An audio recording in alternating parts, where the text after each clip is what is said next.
So guys, welcome back to the channel. Hope you guys are doing absolutely great. విషయం ఏంటంటే data Google centre Google data centre ఎట్లా ఏం సంగతి ఏం కథ విషయం ఏంటంటే ఈ గూగుల్ డేటా సెంటర్ మీద చాలా మందికి చాలా డౌట్స్ ఉన్నాయి అండ్ ఎస్పెషల్లీ ఆంధ్రాలో పొలిటీషియన్స్ ఆబ్వియస్లీ వాళ్ళు ఫైట్ చేసుకుంటారు బట్ పబ్లిక్ అండ్ ఎస్పెషల్లీ ఎవరైతే ల్యాండ్లు దానం చేస్తున్నారో అండ్ యూత్కి ఆశలు చూపిస్తారు కదా గూగుల్ డేటా సెంటర్ చాలా యూజ్ అని అది ఎంత వరకు ఎంత పాజిటివ్ ఎంత నెగిటివ్ అన్ని మాట్లాడదాం దీని నెగిటివ్స్ పాజిటివ్స్ రెండు చెప్తా మీరు చాలా మంది ఈ డీటెయిల్స్ అని ఉంటారు 10 to 15 బిలియన్ ఇన్ని ఎక్కర్ల ల్యాండ్ దోచేస్తుంది దాంతో ఎంప్లాయ్మెంట్ రాదు అండ్ ఇప్పుడు రైట్ వింగ్ పార్టీ ఏమంటుంది అంటే దీంతో ఎంప్లాయ్మెంట్ ఘోరంగా వస్తుంది యూత్కి ఈ టూ కైండ్ ఆఫ్ థింగ్స్ నడుస్తున్నాయి ఓవరాల్గా సోషల్ మీడియాలో అండ్ దీంతో చాలా కన్ఫ్యూజన్ క్రియేట్ అయింది public and me being an IT employee last 6 years నుంచి నేను జస్ట్ ఓవరాల్ పర్స్పెక్టివ్ చెప్తా ఓకే డేటా ఇంజనీర్ కాబట్టి డేటా ఎంత ముఖ్యం డేటా సెంటర్లు ఎంత ఇంపార్టెంట్ అది కూడా చెప్తా and first so that you guys don't think I am biased okay నేను తెలంగాణ పర్సన్ అయి ఉండి I will talk about negatives first మీకు నెగిటివ్స్ చెప్పేస్తా కుల్లా బట్ దాంతో పాటు ఈ గూగుల్ డేటా సెంటర్ ప్రెసెంట్ గా పెట్టిన కొన్ని ఇయర్స్ కి యూత్ కి ఏ లెవెల్ ఆఫ్ హెల్ప్ అందుతో అది కూడా చెప్తా టూ సైడ్స్ ఉన్నారు ఫస్ట్ నెగిటివ్ అయినరు తర్వాత పాజిటివ్ ఉన్నారు కుల్లా మాట్లాడదాం నాకు అవసరమే లేదు మీ బీయింగ్ అండ్ తెలంగాణ పర్సన్ ఆంధ్రాకి సపోర్ట్ చేసేది బట్ అక్కడ ఆంధ్ర డెవలప్ అవ్వాలని చెప్పి చిన్న ఆశ ఓకే అండ్ ఇక్కడికి కూడా చాలా మంది యూత్ అక్కడ ట్రాన్స్ఫర్ అయిపోతే ఇక్కడ పేరెంట్స్ హ్యాపీగా ఉంటారు ఇక్కడ సిటీ కూడా కాలైతే అని చెప్పి నా ఆశ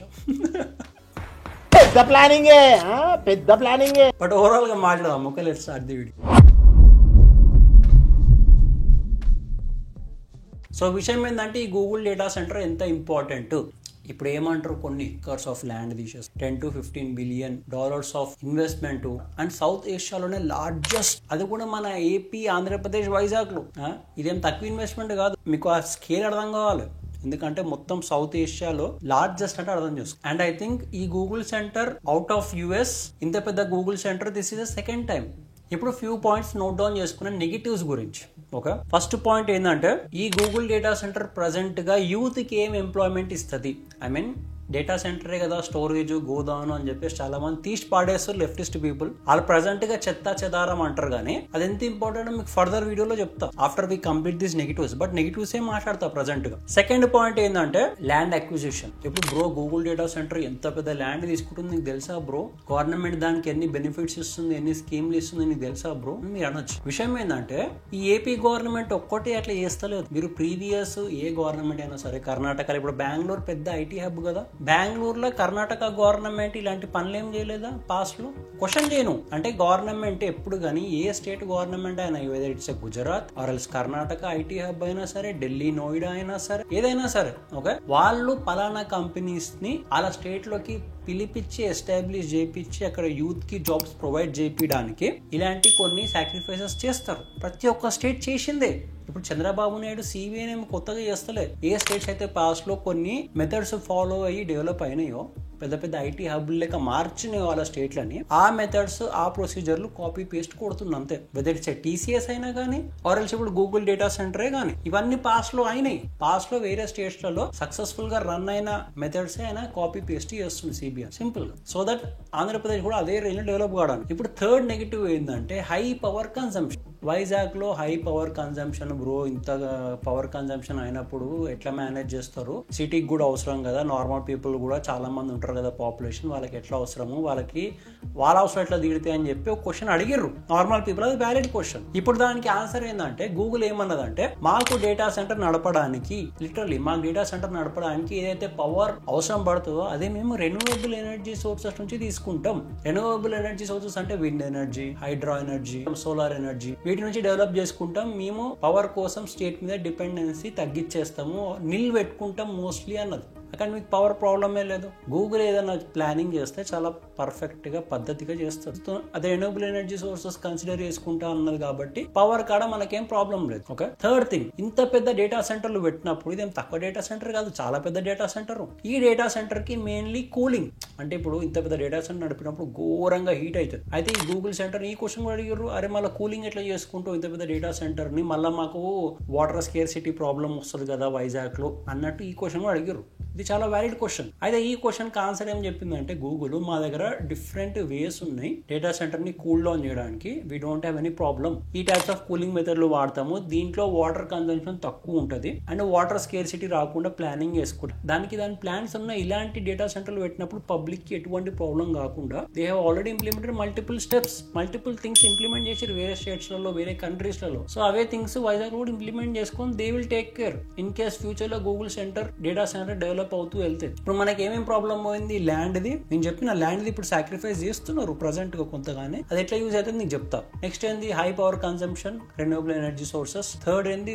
వాటర్ స్కేర్సిటీ క్రియేట్ అవుతే ఏందని దానికి కూడా ఆన్సర్ చెప్పిన. And fourth point, main important point public అడిగేది ఏంటంటే దీంతో ఎంప్లాయ్మెంట్ ఏం క్రియేట్ అవుతుంది? డేటా మిషన్లు, స్టోరేజ్ యూనిట్లు పెట్టి డేటా స్టోర్ చేసేదే కదా, దాంతో ఎంప్లాయ్మెంట్ ఏం క్రియేట్ అవుతుంది? And more over AI driven అంటున్నారు కదా, మేబీ దాంతో కొంచెం ఒక మాదిరిగా కొంచెం ఎంప్లాయ్మెంట్ క్రియేట్ అవుతుందేమో. కానీ యాక్చువల్ ఒక కంపెనీ, ఒక యావరేజ్ కంపెనీ ఎంత ఎంప్లాయ్మెంట్ క్రియేట్ చేస్తే అంత ఎంప్లాయ్మెంట్ దీనికి అవసరం లేదు. 200-300 మంది ట్రైనింగ్ ఇచ్చి పెట్టేస్తే అయిపోతుంది అని చెప్పి మీరు ఈ మాటలు విని ఉంటారు బేసిక్ గా లెఫ్టిస్ట్ పార్టీలను. అలా అన్నది ఒక మాదిరికి కరెక్టే. అంత ఎంప్లాయ్మెంట్ అవసరం లేదు బేసిక్ గా, అంతమంది వర్క్ ఫోర్స్ అవసరం లేదు గూగుల్ డేటా సెంటర్ నడపడానికి. బట్ ఇప్పుడు పాజిటివ్స్ గురించి మాట్లాడదాం. జస్ట్ నీకు ఓవరాల్ పర్స్పెక్టివ్ చెప్తా డేటా సెంటర్ ఎందుకు ఇంపార్టెంట్. ఎందుకంటే మీ బీయింగ్ అన్ ఐటీ ఎంప్లాయీ, మేము డైలీ డేటాతో డీల్ చేస్తాం. మేము ఒక కంపెనీలో పనిచేస్తున్నాం, సో అండ్ సో కంపెనీ. మా కంపెనీ డేటా ఏదైతే ఉంటుందో, ఓకే, మా కంపెనీ ఇప్పుడు బ్యాంకింగ్ కంపెనీ అనుకో, ఆ credit cards data, customer transaction data, జర టెక్నికల్గా వెళ్తున్నా, జర పేషెన్స్ బట్టి అర్థం చేసుకో. 5 నిమిషాలు మీకు ఓవరాల్ పిక్చర్ అర్థమైపోతుంది. ఈ banking transaction, credit card detail, credit card points details, ఇవన్నీ ఏదైతే డేటా ఉంటుందో డేటా డైలీ జనరేట్ అవుతూ ఉంటుంది. Daily customer swipe in swipe out transactions చేస్తూ ఉంటాడు కదా, ఆ డేటా డైలీ డెవలప్ అవుతుంది. ఆ డేటా ఏం చేస్తామంటే వెంటనే యూజ్ చేసుకోము మేము. ఆ డేటాని తీసుకొని ఎక్కడన్నా స్టోర్ చేయాలి. మేము స్టోర్ చేయాలంటే ఇప్పుడు ఒక కంపెనీ, ఇప్పుడు ఇది కంపెనీ రాబోయే, ఓకే, ఇది కంపెనీ అని, ఈ కంపెనీలో ఎంప్లాయీస్ వర్క్ చేయాలి. దాంతోపాటు డేటా సెంటర్ కూడా దీంట్లోనే పెట్టుకున్నాం అనుకో, దట్స్ నాట్ పాసిబుల్. అది పాసిబులేగా. డేటా స్టోరేజ్, డేటా సెంటర్ ని కంపెనీ దాని ఓన్ ప్రిమిసెస్ లో పెట్టుకోవాలంటే దూలు తీరిపోతుంది కంపెనీకి. నిజంగా అది మెయింటైన్ చేయడం చాలా కష్టం. And more over 24/7 power consumption, ఇవన్నీ మెయింటైన్ చేయాలి ఒక కంపెనీ కానీ చాలా కష్టం. సో కంపెనీలు ఏం చేస్తారంటే ఇలాంటి గూగుల్ డేటా సెంటర్లు ఏవైతే ఉంటాయో, ఓకే, వాటితో టైఅప్ అవుతాయి. క్లౌడ్ స్టోరేజ్ మా కంపెనీ ఏం చేస్తుంది? ఇప్పుడు హైదరాబాద్ డేటా సెంటర్లు ఉన్నాయి కొన్ని, AWS, మైక్రోసాఫ్ట్ డేటా సెంటర్లు ఉన్నాయి. మా కంపెనీ ఏమైనా కొత్తగా ఇప్పుడు హైదరాబాద్ లో ఇంకో బ్లాక్ ఓపెన్ చేద్దాము అని అనుకున్నారు అనుకో, ఇంకో బ్లాక్ ఓపెన్ చేసినప్పుడు ఇప్పుడు గూగుల్ డేటా సెంటర్ ఇలాంటి వాటితో టైఅప్ చేస్తాయి. డైలీ మా కస్టమర్లు ఏవైతే ట్రాన్సాక్షన్ చేస్తుంటారో, డేటా జనరేట్ అవుతుంది, డేటా అంతా తీసుకుపోయి మా దగ్గర పెట్టుకోము. ఆ గూగుల్ డేటా సెంటర్ దగ్గర స్టోరేజ్ కొనుక్కుంటాం కదా, పోయి గూగుల్ డేటా సెంటర్ లో స్టోర్ చేస్తాం. ఆ డేటాకి సెక్యూరిటీ మొత్తం గూగులే ప్రొవైడ్ చేస్తాం. మా డేటా లీక్ కాకుండా సెక్యూరిటీ ప్రొవైడ్ చేసే పని మొత్తం గూగుల్దే. అది కంపెనీల మధ్యలో అగ్రిమెంట్, అది మనకు సంబంధం లేదు. మనకేంది ప్రెసెంట్ గా మా కంపెనీ ఉంది, గూగుల్ డేటా సెంటర్ కూడా ఉంది, మా డేటా మొత్తం గూగుల్ డేటా సెంటర్ లో ఉంది. మా కంపెనీ చేసేది వారం మొత్తం ఏదైతే కస్టమర్స్ ట్రాన్సాక్షన్ లో డేటా క్రియేట్ చేస్తే డేటా మొత్తం మన స్టోర్ అయినాక, అరే చల్లరాబాయ్ వారం రోజులు డేటా వచ్చని చెప్పి వారం రోజులు డేటా తీసుకొని వర్క్ చేసుకొని మాకు కావాల్సిన డేటా బయటికి తీసి అల్లకేని మళ్ళీ మిగిలిన డేటా అలా వాడేస్తాం, గూగుల్ డేటా సెంటర్ లోనే వాడేస్తాం. అట్లా అవసరం పడ్డప్పుడు అలాగే డేటా తీసుకుంటాం, వాడుకుంటాం, మళ్ళీ డేటాలో వాడేస్తాం. గూగుల్ డేటా సెంటర్ లో మా డేటా ఎప్పటికుంటది, మా కంపెనీస్ డేటా దాంట్లో ఉండిపోతుంది అనమాట. ఫర్ ఎగ్జాంపుల్ ఇప్పుడు లే మ్యాన్ లాంగ్వేజ్ లో చెప్పాలంటే, మీ లాంగ్వేజ్ లో చెప్పాలంటే బేసిక్ గా, ఫర్ ఎగ్జాంపుల్ మీరు రైతులు పొలం పండించారు, రైస్ పండించారు, ఓకే, రైస్ పండించడం అంటే ఇప్పుడు కస్టమర్స్ డేటా క్రియేట్ చేసినట్టు. మా దాంట్లో, మా బ్యాంకింగ్ దాంట్లో ఎట్లా అంటే కస్టమర్స్ డైలీ ట్రాన్సాక్షన్లు చేసి డేటా క్రియేట్ చేశారు. మీరు రైస్ పండించారు, ఆ రైస్ పండించినాక మీరు వెంటనే అమ్మేస్తారా? అమ్మలేరు కదా. స్టోరేజ్ మిల్లు ఆరెల్స్ రైస్ మిల్లల్లో మీరు దాన్ని పోయి స్టోర్ చేస్తారు. మేము కూడా అదే పని చేస్తాం. గూగుల్ డేటా, మాకు డేటా జనరేట్ కానీ మేము పోయి డేటా గూగుల్ సెంటర్ లో స్టోర్ చేస్తాం. మీరు మీ రైస్ తీసుకొని స్టోరేజ్ మిల్లులో స్టోర్ చేస్తారు. అవసరం పడ్డప్పుడు ఏం చేస్తారు? ఆ రైస్ లో కొంచెం రైస్ తీసి గ్రైండింగ్, పాలిషింగ్ అవన్నీ కొట్టి బయటికి తీసుకొచ్చి మార్కెట్ లో అమ్ముకుంటారు. All good. సేమ్ థింగ్ అయితే ఫర్ ఎగ్జాంపుల్ మీరు రైస్ వండించారు, స్టోరేజ్ ప్లేస్ లేదంటే ఖరాబ్ అయిపోతుంది కదా రైస్, పనికిరాదు, దేనికి పనికిరాదు. సేమ్ థింగ్ అవుతుంది కంపెనీస్ తోటి. సో ప్రతి ఒక్క కంపెనీ ఏం చేస్తుందంటే అలా కస్టమర్ వాల్యూ పెంచడానికి, అలా సర్వీస్ వాల్యూ పెంచడానికి కస్టమర్ ప్రతి ఒక్క డేటా స్టోర్ చేస్తారు. ఆ డేటా స్టోర్ చేయడానికి కంపెనీ దాని ఓన్ డేటా సెంటర్ పెట్టుకుందామంటే అది కుదరదు మెయింటైన్ చేయడం. సో గూగుల్, అమెజాన్, మైక్రోసాఫ్ట్ ఇలాంటి పెద్ద పెద్ద కంపెనీలు ఏం చేస్తాయి అంటే డేటా సెంటర్లు క్రియేట్ చేసి పెట్టుకుంటాయి. పలానా స్టేట్లలో క్రియేట్ చేసి పెట్టుకుంటే ఆ స్టేట్ లో ఆ గూగుల్ డేటా సెంటర్ ఉంది అని చెప్పేసి, అరే మనకు ప్రాబ్లం లేదు రాబోయే గూగుల్ డేటా సెంటర్ ఉంది కదా అని చెప్పి పెద్ద పెద్ద కంపెనీలు, ఏ కంపెనీ అయినా తీసుకో, టెక్ఎమ్, కాంగిజెంట్, విప్రో, ఏదైనా తీసుకోను, ఓకే, ఇవన్నీ ఏం చేస్తాయంటే వాటి కస్టమర్స్ డేటా ఇవన్నిటికి స్టోర్ చేసుకోవడానికి Google data centre, AWS data centre, Microsoft data centre వీటి దగ్గర అగ్రిమెంట్ బేస్ మీద స్టోరేజ్ స్పేస్ కొనుక్కొని రెగ్యులర్ బేస్ మీద వాడతారు. అర్థమైంది ఓవరాల్ పర్స్పెక్టివ్. సో ఒక గూగుల్ డేటా సెంటర్ చాలా ఇంపార్టెంట్. ఇందాక చెప్పినా జస్ట్ గూగుల్ డేటా సెంటర్ 200-300 మంది కంటే ఎక్కువ ఎంప్లాయ్మెంట్ క్రియేట్ చేయదని, అది మెయింటైన్ చేయడానికి 200-300 మంది అవుతుంది. బట్ దాన్ని నమ్ముకొని ఎన్ని ఐటీ కంపెనీలు వస్తాయి తెలుసా? అన్ని ఐటీ కంపెనీలు వచ్చి అన్నీ సెటిల్ అయ్యి ఇప్పుడు 200-300 మంది నడుపుతారు అనుకుందాం గూగుల్ డేటా సెంటర్ ని. బట్ ఈ గూగుల్ డేటా సెంటర్ ఉండడం వల్ల కొన్ని 100 కంపెనీలు వస్తాయి, వచ్చి టైఅప్ అయిపోతాయి ఈజీగా గూగుల్ డేటా సెంటర్ తోని. 100 కంపెనీలు వచ్చినప్పుడు ఒక పలానా స్టేట్ కి ఒక్క డేటా సెంటర్ ని నమ్ముకొని ఆ 100 కంపెనీలలో 1000 ఎంప్లాయ్మెంట్, అందుకే అంటున్నారు 1,00,000 ఎంప్లాయ్మెంట్ ఈజీగా క్రియేట్ చేస్తాం నెక్స్ట్ 10-15 years లో అని చెప్పి సిబిఎన్ గారు. ఆలోచించాల్సిన విషయం ఏంటంటే ఇప్పుడు జస్ట్ వచ్చింది గూగుల్ డేటా సెంటర్, కానీ ఇప్పుడు గూగుల్ కి కూడా కాంపిటీటర్స్ ఉంటారు కదా. గూగుల్ డేటా సెంటర్ ఎట్టయితే కడతదో వేరే స్టేట్స్ లో, కంట్రీస్ లలో, అట్లా AWS కూడా కడుతుంది, అమెజాన్ వెబ్ సర్వీసెస్, అట్లా మైక్రోసాఫ్ట్ కూడా కడుతుంది. అప్పుడు మైక్రోసాఫ్ట్, అమెజాన్ ఇవేమంటే అంటారే గూగుల్ మన కాంపిటీటర్, గూగుల్ వేరే స్టేట్స్ లలో పలానా స్టేట్లలో గూగుల్ డేటా సెంటర్ పెట్టింది, మనం ఎందుకు పెట్టొద్దు అని చెప్పి అమెజాన్, మైక్రోసాఫ్ట్ కూడా వస్తుంది డేటా సెంటర్ పెట్టడానికి. ఫర్ ఎగ్జాంపుల్ హైదరాబాద్ లో డేటా సెంటర్ ఉంది AWSది, బట్ అంత పెద్దది కాదు. ప్రజెంట్ గా వైజాగ్ లో పెట్టేది చాలా పెద్ద డేటా సెంటర్ అది. అండ్ ఆనెస్ట్ గా రాసి పెట్టుకో ఈ మాట, ఓకే, ఆ డేటా సెంటర్ గానీ ఫుల్ ఫ్లెడ్జ్ గా రెడీ అయింది అనుకో, వితిన్ 10 years లో హైదరాబాద్ ఐటీ హబ్ ని బీట్ చేస్తుంది వితిన్ 10 years. అండ్ 20 years లో బెంగళూరుకి కాంపిటీషన్ తయారవుతుంది. బెంగళూరు అతిపెద్ద ఐటీ హబ్ కదా, దానికి కాంపిటీషన్ లాగా తయారవుతుంది వైజాగ్. ఆ కెపాసిటీ ఉంది దానికి.